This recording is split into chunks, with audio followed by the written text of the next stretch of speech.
Hello दोस्तों, मेरा नाम सुधीर कुमार श्रीवास्तव है। आज मैं आप लोगों को sweetest love I don't go हम पढ़ाने जा रहे हैं। ये जो कविता है ये जॉन डन के द्वारा लिखा गया है। तो इस कविता के माध्यम से वो अपनी पत्नी को सांत्वना देने की कोशिश कर रहे हैं।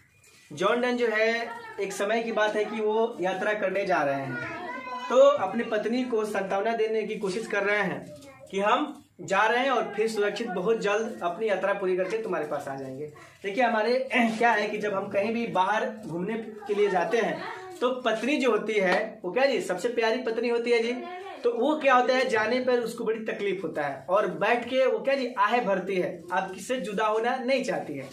तो इसी संदर्भ में जॉन डन ने अपने पत्नी को, जिनका नाम एन मूर है, उनको समझाने की कोशिश करते हैं और सांत्वना देने की कोशिश कर रहे हैं कि हम जा रहे हैं और बहुत जल्द तुम्हारे पास आ जाएंगे। अब यही बात जो है वो कविता के माध्यम से बोले हैं, जो मैं आप लोगों को लाइन बाय लाइन करके पढ़ा रहा हूँ। और देखिए क्या है।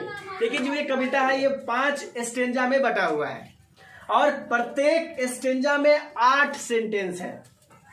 8 सेंटेंस का प्रत्येक स्टेंजा बना हुआ है। देखिए, पहला सेंटेंस जो है उसमें जो है जॉन डन अपनी पत्नी से कहते हैं कि ए प्रियतम प्यारी, मतलब सबसे प्यारा प्रेम, अपनी पत्नी को कह रहे हैं कि तुम जो है सबसे प्यारा प्रेम हो। मैं नहीं जा रहा हूं, मैं इसलिए नहीं जा रहा हूं कि तुमसे उब चुका हूं। मैं इसलिए नहीं जा रहा हूं कि तुमसे उब चुका हूं। मैं जो है और इस आशा में भी नहीं जा रहा हूं कि तुमसे ज्यादा और तुमसे अधिक कोई सच्ची मोहब्बत इस दुनिया में करेगा। मैं इसलिए जा रहा हूं कि मनुष्य की अपनी जीवन होती है और अपनी जीवन के कुछ यात्राएं होती है, कुछ इच्छाएं होती है घूमने और फिरने की, वही मैं पूरा करने जा रहा हूं। इस पहले स्टेंजा में अपनी पत्नी को इस चीज को सांत्वना दे रहे हैं। और दूसरी स्टेंजा में क्या है, उसमें मेटाफोर का यूज किया गया। मेटाफोर का मतलब है किसी चीज को, दो चीजों को जब तुलना किया जाता है तो वहां मेटाफोर का होता है। फिगर ऑफ स्पीच में मेटाफोर होता है। जब फिगर ऑफ स्पीच पढ़ाएंगे तो वहां पे बताएंगे। तो यहाँ पे मेटाफोर का मतलब सूरज से अपने तुलना कर रहे हैं। अपने पत्नी को बता रहे हैं कि देखो, ये सूरज जो तुम देख रही है ये कल शाम को अस्त हो चुका था और जो है आज फिर ये प्रकट हो गया है। इसके पास ना ही कोई इच्छा है और ना ही इसके पास कोई बुद्धि है और ना ही इसके पास कोई शॉर्टकट रास्ता है।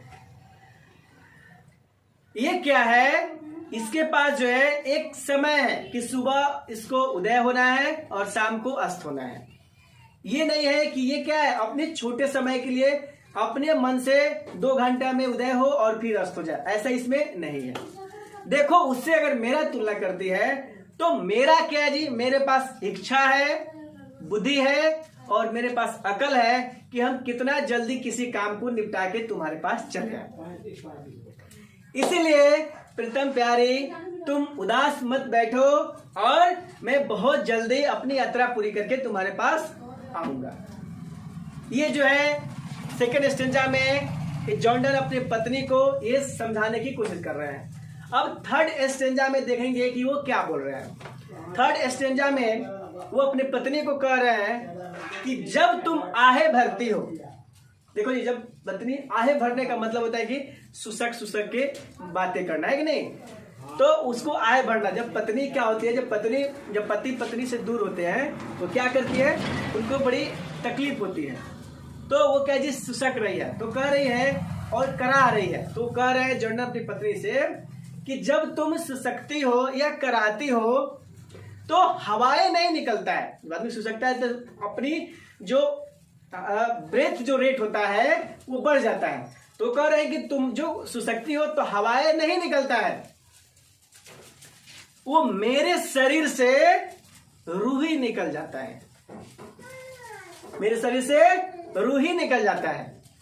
इसलिए तुम मत सुसको, तुम मत कराहो, नहीं तो मेरा दिल निर्बल हो जाएगा।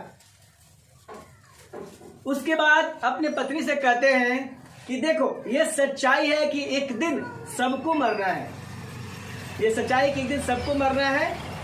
कुछ समय के लिए तुम सोचो, अगर मैं मर जाऊं तो क्या होगा? ये जो तुम करा रही हो, कराने का मतलब कि अगर कोई चीज हमसे दूर होता है और फिर वो आने वाला नहीं है, तो कोई व्यक्ति कराता है, रोता है, तो थोड़ी देर के लिए इसको माना जा सकता है। लेकिन हम तो तुमसे दूर है ही नहीं, हम तो जा रहे हैं और बहुत जल्दी यात्रा पूरा करके तुम्हारे पास आ रहे हैं। यदि तुम कहती हो कि आप मेरे जीवन हैं, आप मेरे अंतर्यामी हैं, तो अगर तुम रो रही हो, अगर तुम करा रही हो, तो उसे मुझे चोट पहुंच रहा है, क्योंकि तुम्हारे अंदर मैं निवास कर रहा हूं।